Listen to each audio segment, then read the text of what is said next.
सुनहरे गोबर की कथा। एक बार की बात है, किसी शहर में एक बड़े से पेड़ पर एक पक्षी रहता था, जिसका नाम था सिंधूक। सबसे चौंकाने वाली बात यह थी कि उस पक्षी का मल सोने में बदल जाता था। यह बात किसी को भी पता नहीं थी। एक बार उस पेड़ के नीचे से एक शिकारी गुजर रहा था। शिकारी उस पेड़ के नीचे आराम करने के लिए ठहरा। वो आराम कर ही रहा था कि इतने में सिंधूक पक्षी ने उसके सामने मल त्याग कर दिया। जैसे ही पक्षी का मल जमीन पर पड़ा, वो सोने में बदल गया।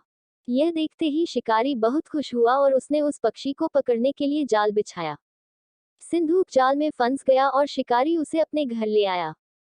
पिंजरे में बंद सिंधूक को देख शिकारी को चिंता सताने लगी कि अगर राजा को इस बारे में पता चला, तो वो न सिर्फ सिंधूक को दरबार में पेश करने को कहेंगे, बल्कि मुझे भी सजा देंगे।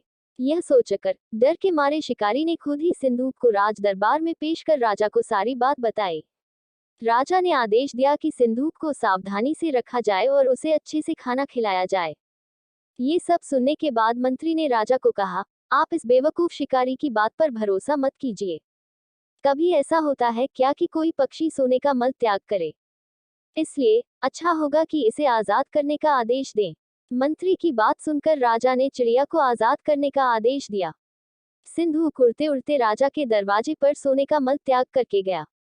यह देखते ही राजा ने मंत्रियों को उसे पकड़ने का आदेश दिया, लेकिन तब तक वो पक्षी उड़ चुका था।